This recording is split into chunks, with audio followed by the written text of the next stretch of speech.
বৈষম্যহীন আর্থসামাজিক কাঠামোর বাংলাদেশ গড়তে ৫১ দফা নির্বাচনী ইশতেহার ঘোষণা করেছে বিএনপি।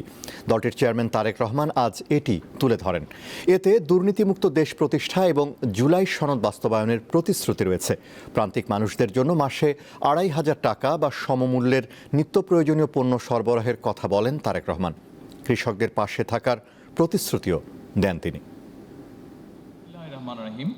ত্রয়োদশ জাতীয় সংসদ নির্বাচন সামনে রেখে শুক্রবার বিকেলে রাজধানীর সোনারগাঁও হোটেলে ইশতেহার ঘোষণার আয়োজন করে বাংলাদেশ জাতীয়তাবাদী দল বিএনপি। এতে দলটির ৫১ দফা পরিকল্পনার কথা তুলে ধরেন দলটির চেয়ারম্যান তারেক রহমান। জাতীয় নির্বাচনকে সামনে রেখে বিএনপির পরিকল্পনাগুলো ম্যানিফেস্টো আকারে আমি আপনাদের সামনে সংক্ষেপে এখন উপস্থাপন করতে চাই।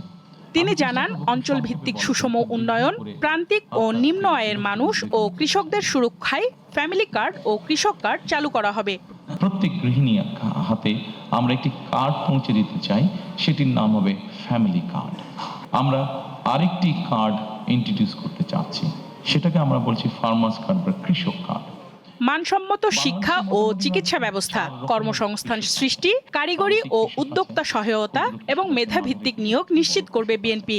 আমরা সিদ্ধান্ত গ্রহণ করেছি যেসব বন্ধ শিল্প আছে প্রত্যেকটির জন্য দরকার হলে আলাদা আলাদাভাবে বসে আমরা পলিসি বের করব যে ওই শিল্পগুলোকে যাতে আবার চালু করা যায় এবং সেখানে যাতে আবার অর্থনৈতিক কর্মচাঞ্চল্য শুরু হয়, সেখানে যাতে আবার নতুন করে কর্মসংস্থানের ব্যবস্থা হয়। তিনি বলেন, পরিবেশ সুরক্ষা ও জলবায়ুর সহনশীলতা নিশ্চিতে নদী খাল খনন ও পুনঃখনন এবং বৃক্ষরোপণ কর্মসূচি নেওয়া হবে। আমাদের দেশের বিভিন্ন জায়গায় বিভিন্ন হাওড় কারণে বিভিন্ন প্রাকৃতিক দুর্যোগ বা বন্যা হয়ে থাকে। এই প্রাকৃতিক দুর্যোগ এবং বন্যাকে নিয়ন্ত্রণ করার জন্য অবশ্যই আমাদের টেকসই বাঁধ দরকার এবং ব্লু ইকোনমি, এটির মাধ্যমে আমাদের হাওড় জায়গাগুলো আবার দেখতে অনেক সুন্দর। দেখতে যেহেতু সুন্দর এইগুলো, সেই জন্য এগুলোর মাধ্যমে আমরা এগুলোকে প্রোটেক্ট করার মাধ্যমে আমরা উপকূল উন্নয়ন বোর্ড গঠনের একটি পরিকল্পনা আমাদের আছে। ধর্মীয় ও সামাজিক সম্প্রীতি সুদৃঢ় করা এবং সংবিধানে আল্লাহর প্রতি পূর্ণ বিশ্বাস ও আস্থা সংযুক্ত করা হবে বলে জানান এই নেতা। বিএনপি সরকার গঠনে সক্ষম হলে আমরা সংবিধানে সর্বশক্তিমান আল্লাহর প্রতি পূর্ণ আস্থা ও বিশ্বাস এই রাষ্ট্র পরিচালনার মূলনীতি হিসাবে আমরা সংবিধানে এটিকে পুনঃস্থাপন করতে চাই। যে ব্যক্তি প্রধানমন্ত্রী হবেন তার মেয়াদ 10 বছরের বেশি হবে না। নারীদের কল্যাণ, জুলাই সনদ বাস্তবায়ন, সংস্কার এবং মুক্তিযুদ্ধের সঠিক ইতিহাস তুলে ধরবে বিএনপি।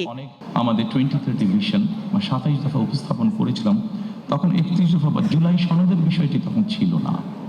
যেহেতু এটি আমাদের জাতির জন্য সবকিছু মিলে একটি অত্যন্ত জরুরি বিষয়, সেজন্য এটিকে আমরা সামনে নিয়ে এসেছি।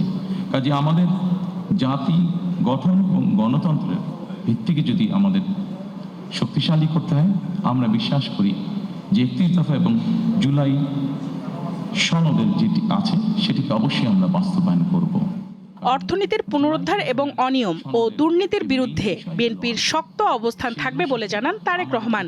জবাবদিহিটা স্থানীয় পর্যায় থেকে তৈরি হবে। জবাবদিহিতা যখন স্থানীয় পর্যায় থেকে তৈরি হবে, মানুষের জীবনমান উন্নয়ন হতে তখন বাধ্য, দুর্নীতি কমে আসতে তখন বাধ্য। প্রকৃত উন্নয়ন বলতে যা বোঝায়, আইন শৃঙ্খলা বলতে যা বোঝায়, সকল কিছু তখন ধীরে ধীরে ভালোর দিকে এগোতে থাকবে।